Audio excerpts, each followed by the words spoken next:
Bend over to your right. What the was that? What's up, Bears fans? People want to hear me talk.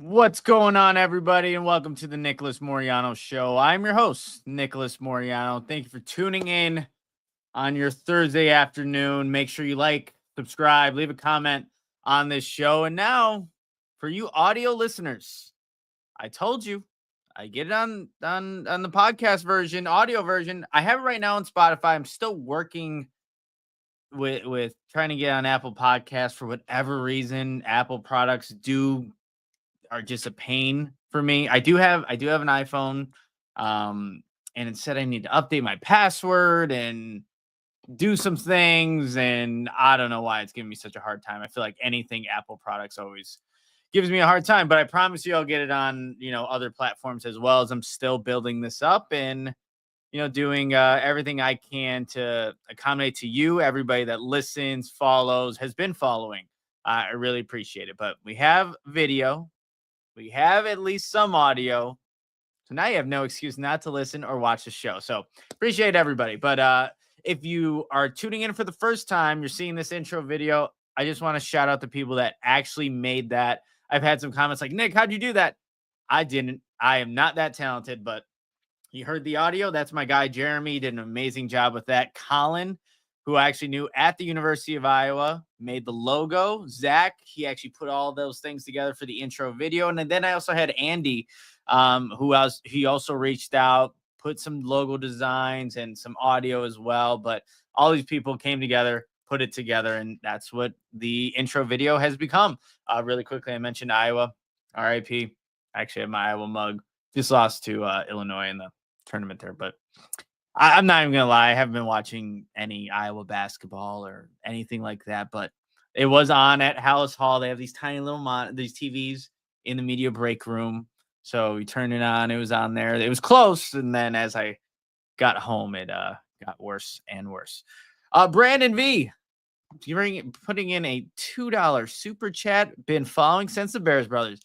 Brandon, you're amazing. Appreciate all the support throughout the years, man. I jumped on the Bears brothers 2016. I think 2016. So it's been a while. It's been a minute. Appreciate you, Brandon, for supporting the channel and myself as I've gone through my media career here. Peyton Sanford, yep.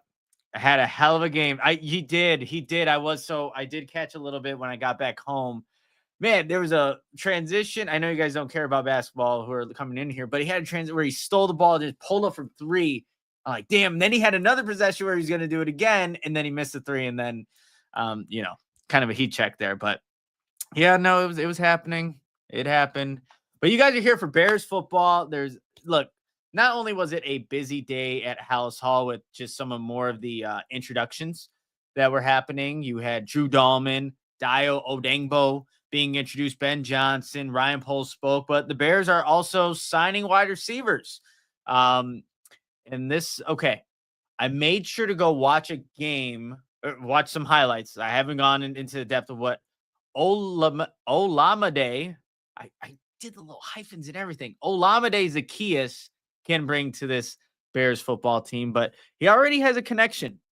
He went to the same exact high school as DeAndre Swift, St. Joseph's Preparatory High School in Philadelphia. There's a connection there. So they overlapped in Philly, and now they overlap here in Chicago. So I'll get into that a little bit later in the show. I first want to talk about, the press conferences, what happened today, what are the main takeaways, what you guys need to know from Halas Hall, from Ben Johnson, Ryan Poles, Drew Dalman, and Dayo Odeyingbo. I messed up that name when Herb Howard and we were doing our recap video, and I don't know why. I feel like I've written his name so many times, Odengbo, and I've made sure to watch games so I can pronounce it right. But I think it's just going to take time for me to actually know it. him and DJ know each other from high school. Is that right, Matthew Brown? Is that who is Zaccheaus? So they all. Oh wait, is that right? I have to go look it up. I mean, I'm literally just kind of doing my research on him. But St. Joseph's in Philadelphia, and actually, before we can kind of really get into, we have Chad Smith, $13.99 super chat. Great work, Nick. The logo and the intro are sick. I feel the exact same way, man. Feel the exact same way about it. I know. Look, I can't please everybody. There's going to be some people that like it, some people that are indifferent about it, some people who maybe don't care about it. I think it's dope, to be completely honest. And putting it for whatever reason, putting it on a podcast version kind of makes everything look more legit. But yeah, because DJ and Swift knew each other. That's right. Yeah, I think you're right there, Matthew. In Matthew for podcast listeners or DJ Swift connection. So Olamide Zaccheaus. Oh, appreciate it, Brandon V. Like we're having lessons here. I love it. That's why I love doing these live shows. Get to interact with you guys. But let's get into it. Actually, one more bit of news before I've been saying let's get into it, and then pause. I have to one more update.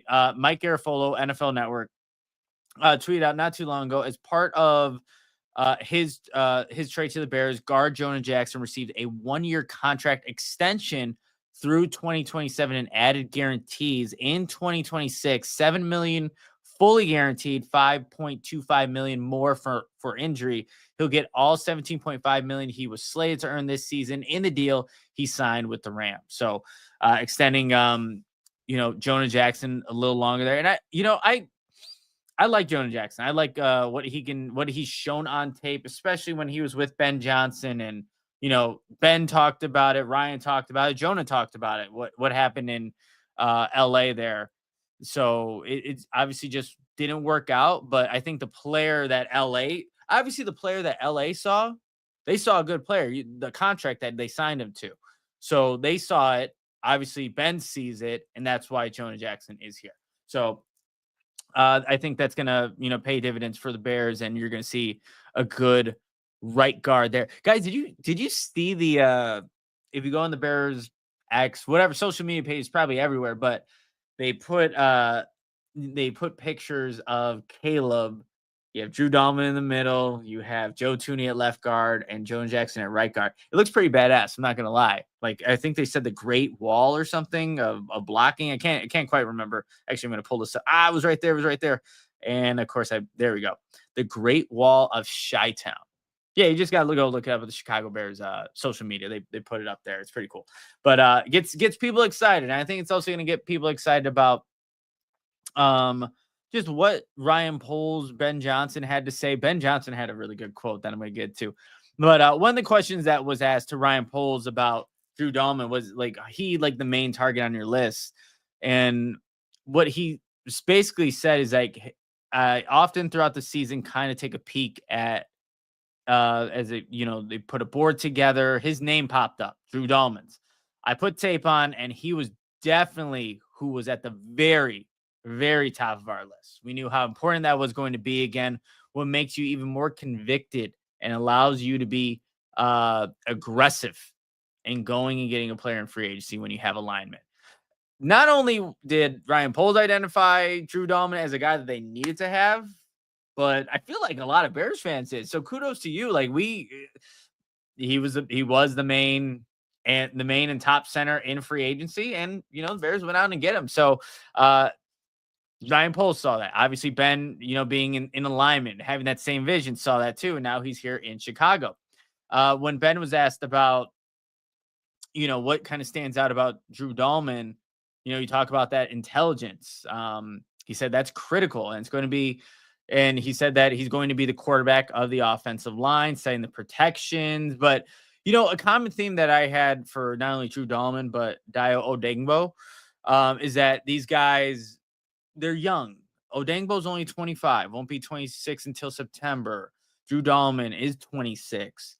There's a lot of room for growth for these guys, and that's great. And I think this Bears staff sees more that they can accomplish in their career, but also they see that themselves, that there is room for growth. But what I tried to make the point in my Moreano minute that I posted earlier today is that that's great that these guys have room for growth and know that they need to grow more, but they also are being incentivized and paid. Like they do need to come in 2025 and produce right now. Like Drew Dalman, you need to be the guy that I think just settles things down for Caleb Williams and you know, can have cohesion with Joe Tooney and Jonah Jackson and get that line going and playing in the way that he needs to play. But same for Dayo Odeyingbo. Like this is a guy playing opposite of Montez Sweat, is being compensated pretty well for not having, you know, the production that you would maybe see with a contract that he got. And Ryan Poles, you know, he did talk about that too. And I'll get to Odengbo in a sec here, but like those guys need to produce. I need to see it. I need to see all come out, you know, on the field. Like it would be too early for me to say that everything's gonna work out, but like those guys are being paid well. They're young, so let's see them produce in year one. Ron Burgundy. I did talk about Jonah Jackson's extension at the top of the show. Just gotta rewind it or however you need to do this, but once this gets all uploaded, you'll be good to go. Well, another thing from here's the quote that I love from Ben Johnson. Pat the designer, ESPN, asked him, like, how can the coaches make it easy on the new O-line? You know, I mean, new guys, chemistry, you want to, like, how can you make it easy for them? Ben Johnson, it shouldn't be easy. This should be hard. Spring should be hard. Training camp should be hard. Anything worth doing is hard. So it's going to take a lot of work. It's going to take a lot of effort. In particular, year one, we should not be comfortable as we're coming into the springtime. We're going to load these guys up. We're going to see what they can handle. We're going to fail. And that's okay. That's part of how you learn and how you grow and you get better. And so we're going to encourage that as a coaching staff. Nothing about this is making it easier. So it's going to be fun. I love that answer from Ben Johnson. That's, again, shooting it straight too. I said in my video yesterday, he could have not, answered directly that Joe Tooney was going to play left guard, Jonah Jackson was going to play right guard, but he did. When he got this question, it's like, it's going to be hard. It definitely is. Like, that's what this time of the year, or that's what this time of the year is going to be for the Bears, where you're going to have those chemistry issues. You're going to have things not work the way you want it to work, but it's still real football games aren't being played. This is the time to mess up now. So failure, you can fail as long as you're learning from those mistakes, right? And that's what's going to be all this time up until, early September when games are starting to be played. But yeah, I love that answer from Flus. And I think that sets the groundwork for what these players are going to expect coming into training camp. We heard Grady Jarrett. If you didn't hear Grady Jarrett's press conference after the show, go listen to it. He's ready to go to training camp. It sounds like right now, like he is that fired up and that competitive. And so for Drew Dalman, for Jonah Jackson, for Joe Tooney, they better be ready.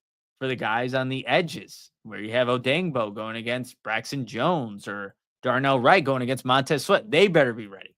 Because I feel like this is going to be, I think we say it every year, this is going to be a physical training camp. I know Flus has talked about, he talked about that in the past too. And there were some times, but I'm getting the vibes here in early March. Yeah, you're not going to want to miss a day of training camp. Who knows what's going to happen there. There's a lot of personalities, I think, and I think prideful players. So it's definitely going to make for an exciting and very competitive training camp. Let's see. What else do we got here? This is, I think, from Ryan Poles. Okay, we're switching the conversation now from Drew Dalman. And really quick observation from Drew Dalman. So what you guys probably saw was, if you watched his press conference, at the podium where you had, did they have both players? No, they had them individually. So you had those players at the podium, but then we got a chance to talk to them off to the side in scrums, and just kind of seeing Drew Dalman's hands. They're massive. They're just gigantic hands. Like the first thing I was like thinking of was like, if you ever seen the movie Wreck-It Ralph, just gigantic fingers and hands. And I'm like, I don't know why I'm getting that vibe. Probably helps him with blocking, but definitely also lean. Like he almost looks like he could go out and catch a pass as like a tight end or something. That's just the vibe I got. But it's that's who Drew Dalman is. So looking forward to seeing him suit up in a Bears uniform, seeing what he can do. Okay, let's go really quickly to Dayo Odeyingbo because he was asked, not he, but somebody asked Ryan Poles about Dayo, and he's like, "What are you projecting, hoping for from Dayo since he doesn't have the the big sack numbers?" And look, Poles said if you watch the tape, you understand how disruptive he can be, both inside and outside. And I also believe, and then he said he's 25. He's played a few years in the league. And this is going into our collaboration and working well in terms of our front office and coaching staff. We believe that there's even more room to grow for him to continue to get better. And I think that's really cool that he gets to come here and play with Jeremy Grant, the defensive line coach for the Bears, who they worked together while they were at Vanderbilt. So you do have that familiarity, which is great for a guy like Odengbo coming into a new team, new contract, bigger expectations. You have some familiarity there. So there that is. Now some individual things that happened in the scrums that were said by Dayo and Dalman. We're going to start with some of the takeaways that I had from Dayo Odeyingbo really quickly. Yeah, actually, really, Matthew, I see your comment here. I'm like, my camera's up here, chat is down here, so sorry if I don't see comments right away, but I did catch this right before I was about to go into this. Did he come to the league with Achilles tear? He did, and he did talk about how much that moment or that experience for him actually shaped him to be the player that he is today. Like he said it was a blessing in disguise, which I thought was interesting, but he got to do a lot of learning, time off the field, but still was able to, mature like his football IQ, but also just really value the game. And he's like, when you have an injury like that, and I'm paraphrasing here, it just, you know what you have and you know what you don't have. So he did come into the league with that. It was right before the draft too. So, I was reading a story that, he was, worried, like, he was projected to be a second round pick. He ultimately was a second round draft pick, but you never know with like those type of big time injuries, how that can impact draft status, but still got into the league and, now he's got a big time contract now. All right, let's get into Dayo Odeyingbo, some of the questions, answers that he had. The question, Dennis Allen covets big, long defensive ends. How aware of that were you, and how do you see yourself fitting in with that role? Good question, because obviously I don't think Dayo would be here if he didn't fit those physical intangibles that Dennis Allen likes to have in his defensive ends. And he said he was pretty aware of it. Pretty aware. I've been able to watch his defense in New Orleans for the last decade or so. He said they're exciting to watch. They get after the quarterback. They play great defense. It's something that I've always wanted to be a part of. So to have that opportunity here, and he mentions his coach, Jeremy Grant, it's special and exciting. Another question, vision of what this team can be. I think what was interesting with Dayo too, when you talk about the vision, the word championship also came up. For me, the vision is championships, he said. The city wants a Lombardi, and I feel like that's a goal for everybody in the building. He said that. I know Joe Tooney said something similar. Dalman, talked about like the culture. So, and again, I think that's pretty standard for introductory press conferences, but just putting that out there. But he likes the vision of the team, where it's going. And then he was asked this was I don't know if it was a follow-up, but how have you got the sense that the Bears actually want to win? How you got the sense, you guys, like, that's what I asked. That's Dayo. He asked the question, like, how much they want to win. And he asked that vision for the team. And that from the top to the bottom, everyone has expressed the same thing. Joe Tooney said the exact same thing yesterday. So, I mean, this is a team that has been longing to be at the mountaintop. And, it's way too far to say right now. It's March 13th, you guys. You can't say that the Bears are going to go win a championship, but you're finally addressing needs on the offense, defensive line. It seems to be, how they're doing things. It's trending in the right direction. That's what they want to do. And that's what it seems like the message is being just spread around Halas Hall now that Ben Johnson is here. And I think those expectations need to be raised because what was happening previously, not only with Eberflus, Nagy, like everybody, they didn't accomplish that goal. So it's time to raise that standard. Okay, actually, I see this comment right here. Why is no one talking about our need for an outside linebacker? Sewell is supposed to fit. Question: why not James Pierce Jr.? Well, I mean, James Pierce Jr. I mean, he would definitely play on the line, but outside linebacker. I mean, yeah, no, I mean, I think that could be a need right now. Like, I don't know how much Ben Johnson likes, Sewell. He likes his brother Penny, but that is something with Jack Sanborn in Dallas that you could use probably another linebacker, somebody that can fill in if, not only, well, obviously when you're in a base package for sure, but when you go into those nickel packages and if one of the guys, Tremaine or TJ, are missing time, you need to have guys that are going to step up there. So obviously they re-sign Amen. Oh my gosh, I'm not even going to pronounce his last name right now because I have to like physically see it to say it, but Amen, they re-signed him to a 2-year deal. So I think that would be your first guy right now. Hopefully things are still working. I see my connection is lagging.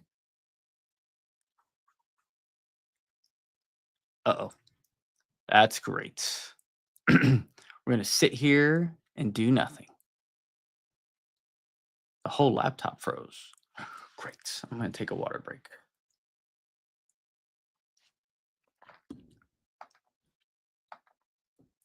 Okay. I think I'm back. Nah, you good? Oh, you still good. So I was just taking a water break, talking to myself while my whole entire computer froze. That's great. But I'm glad it's working. But yes, I do think linebacker, I mean, is not a sneaky need. You could use another guy on the defense right now to oh, there you go. Ongbong Mamiga. Appreciate you, Ron. See, I just need to see it. And I should know that off the top of my head, but just need to see the name to actually get it. Appreciate you. Let's keep getting into this. So you guys, let's see. Okay, and then I asked Dayo Odeyingbo, like you played Caleb Williams week 3. That game pissed me off so much being there in Indianapolis. But what do you remember about that matchup? I asked him. And, he said he's elusive. When speaking about Caleb, he's hard to get, but, he can create plays with his feet, create plays with his arm. He's just not going to go down with one tackler. He's going to try to make you miss, try to extend the play, and that can be big. And he's also addressed that, he has some learning to do, but he has an immense amount of talent and potential and, where he's going. So, I think, very accurate with Caleb. A lot of flashes, still has room to grow, but we need to see him take those proper steps in year 2. And now that he has an offensive line, hopefully he takes less sacks, is able to make more plays and keep that offense on the field. Speaking of offensive line, let's get to Drew Dalman, some of his takeaways. Ben Johnson, said it wasn't supposed to be easy when talking about, the early portions of the year. Do you like that? And it's like, yeah, it's exciting. I feel like it's reality. So acknowledging that is awesome. Just having someone who embraces challenges, and that's what the NFL is all about, is really exciting. It makes you feel like we're going to approach everything head on, and it's good to fail. It's good to be aggressive and all those things, because when you're working at the fringe, that's when you're going to improve the most. Feeling that from the top down is exciting. I feel like that was the most, Drew Dalman, from first time meeting him, not, I don't know if reserved is like the word, but he's soft spoken. But that I could tell he appreciated that answer from Ben, like I did, and probably you guys did too. Being authentic, like it's not going to be easy, and just acknowledging it. But it's like I said, it's going to resonate with players. It resonates with Drew, and I did like his reaction to what Ben Johnson said. And then here we go. This kind of builds off of what I was saying. He was asked, will you be a vocal leader? And then he said, I feel like my style is often, slight pause, I feel like I have to prove myself and prove that my process works, that I'm going to be a good teammate in person, all those things before that can begin to enter my mind. Also, the dynamics of the room. I'm entering a room as a stranger. I got to forge all those relationships and things like that. I think it'll play out like it plays out. I'll just focus on the things, approaching the game in the way that I know is respectable and effective and good, and we will keep kind of integrate myself to those guys. Yeah, for me, like if you compare Drew Dalman to Grady Jarrett, obviously someone that is going into year 11 like Grady, and then Drew Dalman, what this is going to be year 5 if I'm not mistaken. Like there is a difference in, time spent, and the I don't know if respect earned is the right way of saying this, but like it does seem like Drew would almost not so much the vocal leader, but lead by example, right? And he does pride himself in the studying he does to prepare for games and things like that. Just the studying he'll do on a daily basis to prepare for matchups. So I don't know if that's necessarily like vocalness is going to be what you're seeing from him, but if that doesn't happen now, I mean, I guess that's not the worst thing, right? Only because I say that because you do have a guy like Joe Tooney. Like that's your leader. And there should be no question about it. His pedigree, his background, that states who should be the leader in the room. The elder statesman too, right? So that makes sense. But you want to see Drew definitely show those traits, especially being the center. I think there is something about the center being the leader of an offensive line that can really set the tone the right way. And doesn't necessarily, have to be that way, but it just kind of fits. You know what I mean? It kind of fits. Another question was like, describe your own game. And this is what I was talking about. I'd start with prepared. Like, how do you describe it? Prepared. I feel like I do the work on the front end so I can play fast and react rather than having to do a ton of thinking. That's what I saw in film, you guys. Like, this is a guy that knows where his landmarks are, where he needs to be, and, how he needs to make this block. Because at 6'3", 300 pounds, like he isn't a Frank Ragnow, and I did ask him about that in this next question I'm going to bring up. But he does need to play strategically. There's some big dudes who play defensive tackle that he's going to have to go up against. So pure power, he's probably not going to win that matchup. So it's different ways that he's going to do it. So for Drew, it's going back to the preparation that he's going to do, finding those tendencies so he can play fast and aggressive. He said, I want to play the game on my own terms as much as possible. Like I was saying, I think this is a great offense to do that. Will be exciting, similar to what I've done in the past. He said, emphasize athletic linemen that move and do all of that. So that all excites me as well. And then the last thing from Drew Dalman before we get into Zaccheaus, because I need to see the name to actually pronounce the first one. I asked this, I think, knowing what the answer kind of would be. So maybe that's bad on my part, but I just wanted to ask him because he mentioned that he had somewhat watched a little bit of Lions tape. I just wanted to know when he was watching that, do you see any similarities of your game to Frank Ragnow? And Frank Ragnow is one of the best centers in the league. And I just wanted to see from movement skills, like Frank Ragnow is also a bigger center. So here's the answer that Drew gave, and I knew it wasn't going to be similar, but I just wanted to see what he would say. I don't think I've watched closely enough, so watching the tape. Also, he's an incredible player. I think probably like the best center in the NFL right now. So I definitely can't compare myself for anything to anybody, but yeah, I'm sure I'll watch more, much more going forward and take things from him because he's done an incredible job. And see, that's where when I was talking about in the beginning, you guys, like this want to be better. Drew Dalman's also the second, highest paid center in the league. It's like I can't compare myself to anything he's done. And he said he's at the top. Again, the financials are saying like this is where we want to see you. But I think Drew he's going to have time to grow into this new role in this new offense with these two new guards that he's playing with. And he played with some stellar guards in Atlanta too. So I think that we're just going to have to wait and see how Drew Dalman integrates into, his new team, same position, obviously, but in a new offense. And, hopefully it's not that he doesn't have confidence in himself. Of course you do, but I want to say, as he's kind of learning, his teammates in this offense with Ben, that he feels like, yeah, I am one of the top centers in the league. So I'd actually, maybe at the end of the season, revisit this. Like, where do you see yourself now? Or like framing the completely different question, but where do you see yourself now? Hopefully after a successful season, healthy season, in terms of the centers and where you rank amongst them. All right.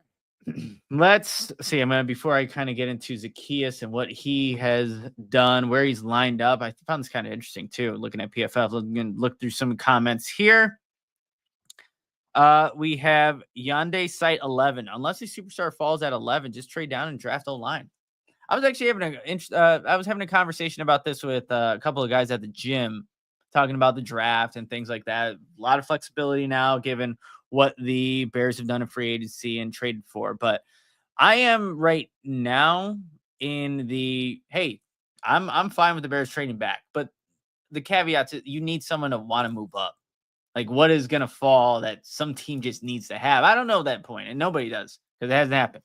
But I just think that I don't know how much of a difference there is between 10 and, I don't know, say 17 in terms of what you're looking for. I think you could still get a good edge rusher. If you were looking for another edge rusher, I think the Bears could add another edge rusher. If you want to get another offensive lineman, I'm for that too. Like the Bears are not pigeonholed to one position by any means. So yeah, I agree with you. I would trade down right now, but also keep doing more homework on some of these draft prospects and get a better feel for them. Agreed, but someone wants to trade up, need a partner. Would love if they did. For Abe Froman, I didn't even see your comment, but great minds think alike. Yep. Let's see. We got Dr. Earl here. What up, Nick? Proud of you, little bros. Chicago up, Bear down, Chicago Bears, and Bear down, Chicago. Appreciate you. All right, let's see. Let's get into really quick. All right, I have to scroll all the way up. Olamide Zaccheaus. Okay, Bears signed him. What do you need to know about Zaccheaus? Now I'm just going to refer to him to his last name. Sorry. But 52 receptions last year, 551 yards, 3 touchdowns. I was more so curious how he was utilized. And this is in Washington. It's this what his snaps and where he's at is not going to be, where he ultimately plays, with the Bears and their offense and how Ben Johnson sees him. So just looking at 2024, he had 220 snaps in the slot. 183 were out wide. I mean, pretty damn close there. But even going back to his time in Philadelphia for a season, and then he had a couple of seasons in Atlanta. So he actually overlapped with Drew Dalman there. He was utilized pretty similarly. Let's see. Of course, I lost. Oh, there we go. In Philadelphia, 223 snaps in the slot, 115 out wide. So there's a kind of a bigger discrepancy there. I guess I'll just tell you what it was for his career so far. So this is 1, 2, 3, 4, 5, 6 seasons, 909 snaps in the slot compared to 846 out wide. And that is for a wide receiver that is 5'8", 193 pounds. I would not have guessed that those numbers in terms of alignment would be that close considering his size, but there's different ways you can utilize wide receivers. Like, just because they're on the outside doesn't mean they have to be on the line of scrimmage. You can do formation wise where you can, have those matchups. Maybe they're running screen. Who knows? But I'm curious how Ben Johnson sees him. But I'm also curious what this does for the Bears wide receiver room. Because you have DJ Moore, you have Rome Odunze. Those are your 1, 2. Number 3 now gets a little interesting with a guy like Tyler Scott and now Zaccheaus entering the fold. Is this time for Tyler? I don't know. Like, I feel like Ben would maybe want to explore that option a little bit more before completely giving up on that. That the top end speed could help Tyler get on the football field, and for whatever reason just couldn't get on the football field last year. But I just think that with a guy like Zaccheaus having that versatility as a slot and out wide receiver, that's going to help him. And really quickly, I just want to check special teams wise what, if anything, does he have special teams versatility? Kind of looking here. Punt return, not finding anything right here. Let's do the detailed stuff. I should have probably looked this up before I went live, but you know what? I didn't. So that's what it is. But yeah, I just wonder what it, because like even with his 40 times, Zaccheaus NFL 40 time, like it's not, I don't think he has blazing speed, but it is something that he's, I guess, known for. 4.49 is still fast, right? Still fast, like not to be mistaken. Like that is still obviously moving, but it's not Jameson Williams, right? Like what Ben Johnson had in Detroit. So I don't know if like that's like that's not the separator between him and Tyler Scott, right? Let me look up Tyler Scott's 40 real quick. This is straight line speed, so it's like when do you actually ever hit this when you're in games? 4.44.